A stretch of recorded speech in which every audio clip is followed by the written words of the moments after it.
C'est toujours la même chose. Au début, tout se passe bien et ça se termine en ghosting. Pourquoi? C'est ce que l'on va voir dans la vidéo à venir.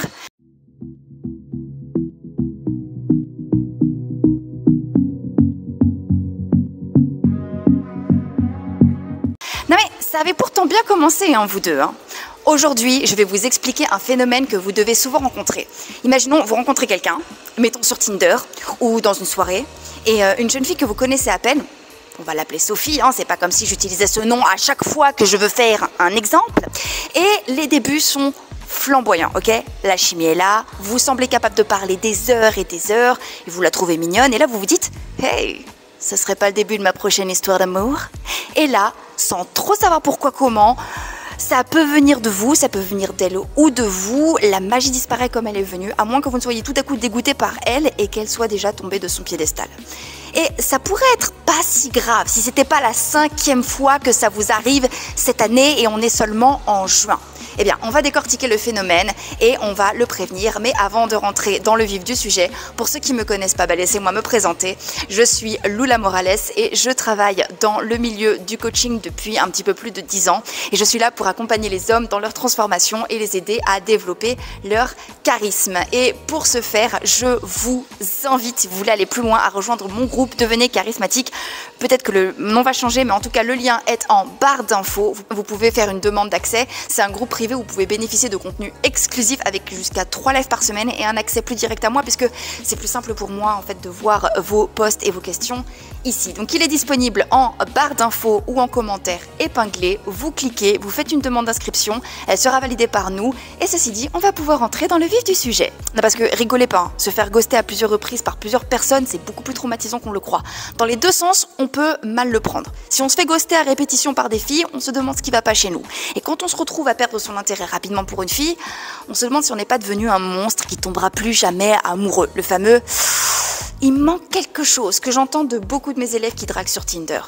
Et si on ne prend pas le temps de comprendre ce qui se passe ou ce qu'il s'est passé, cela va continuer à affecter votre confiance en soi. Et pire encore, si vraiment les filles qui vous rejettent ont une bonne raison de le faire, vous allez continuer à avancer dans le brouillard et à faire fuir des jeunes femmes qui pourraient être attirées par vous si vous aviez pu corriger ce qui cloche éventuellement chez vous. N'empêche, quand j'habitais à Paris, j'avais été prise dans un cercle vicieux et j'ai enchaîné des embryons de relations avortées pendant des années. Et j'avais même fait des vidéos sur ce sujet et je me demandais mais qu'est-ce qui va pas chez moi?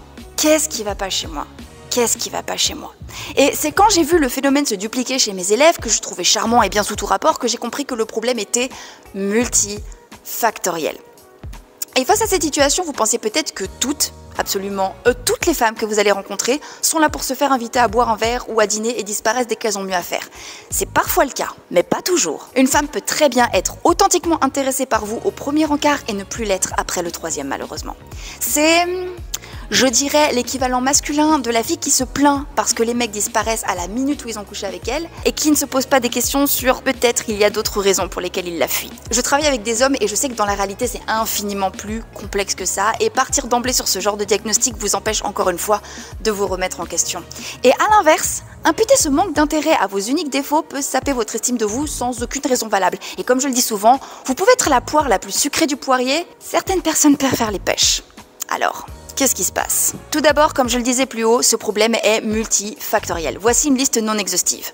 Tout d'abord, l'illusion du choix, surtout dans les grandes villes et sur les applications de rencontres. On est tenté de comparer une personne que l'on a rencontrée en vrai avec des profils Tinder, par milliers, tous plus trafiqués les uns que les autres.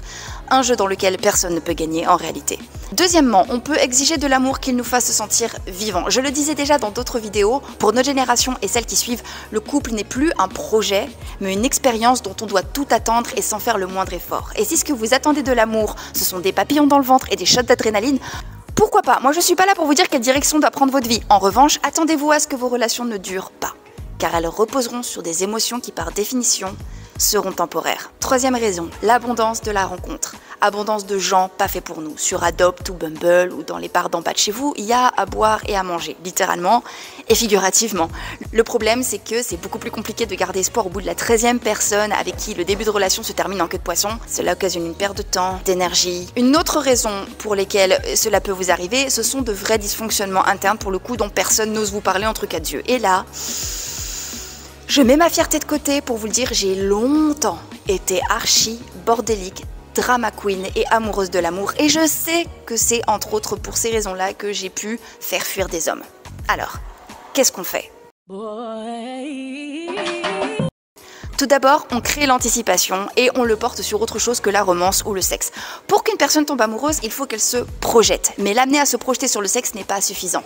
Elle doit rentrer dans votre univers et se projeter avec l'envie d'intégrer cet univers. D'où l'importance de travailler son lifestyle et de rencontrer des femmes qui partagent les mêmes envies d'avenir. Et faisant cela, vous allez créer un manque, non pas de vous, non pas de votre corps, mais également d'un projet futur. Ensuite, on amène l'autre à se qualifier et on la pousse à s'investir. Et pour ce faire, il faut rester objectif. Ne pas offrir de traitement de faveur à une femme parce qu'elle est exceptionnellement belle. C'est le problème de la majeure partie des hommes qui viennent me voir et c'est la raison pour laquelle j'insiste là-dessus. C'est le problème de la majorité des hommes qui viennent me voir et c'est la raison pour laquelle j'insiste dessus. Vous-même me le dites en coaching quand vous vous détournez d'une fille, c'est trop facile.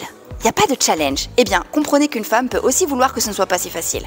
L'équilibre, c'est de rester objectif et de prendre le temps d'apprendre à se connaître. Vous devenez instantanément plus difficile si vous y parvenez. Et ça marche parce que la valeur d'une personne ou d'un bien va entre autres être attribuée à son prix.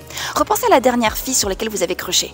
Elle était d'autant plus intéressante qu'elle se laissait pas séduire aussi facilement. Ça vous rappelle des souvenirs? Ensuite, on cible ses rencontres. C'est pas un hasard si la première chose que j'ai fait arriver à Barcelone, c'était de chercher des groupes véganes, des groupes de course à pied ou des groupes d'entrepreneurs.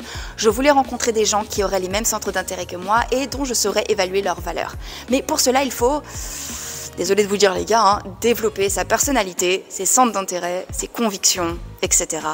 etc. Et je vous donne ce conseil parce que là où les lieux de rencontres génériques comme Tinder ou les bars ou les clubs vous noient dans un océan de concurrents aussi différents et médiocres les uns que les autres, les rencontres ciblées en fonction de ce qui vous intéresse vous placera dans un cadre restreint avec moins de compétiteurs. Et enfin, on essaie de voir quels sont nos vrais problèmes. C'est terrible parce que c'est seulement une fois en couple avec un mec que je suis en ce moment et qu'il a été prêt à me prendre comme j'étais que j'ai finalement compris ce qui n'allait pas chez moi. Et il y avait plein de trucs qui n'allaient pas chez moi. Parfois je cringe quand je pense à mes anciens flirts, à la version de moi-même que je leur ai présentée, quelle horreur.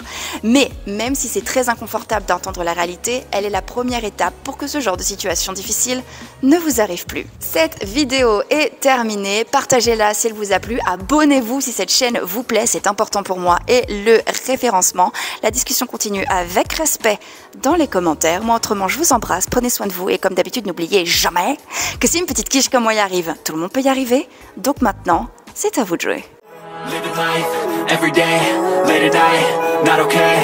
All I want, and I pray, all I need are some better days. Fuck me, I'm looking in the mirror, so foggy, but I've never seen clearer. I don't really think anyone can save me, and honestly, I'm not really sure I want saving.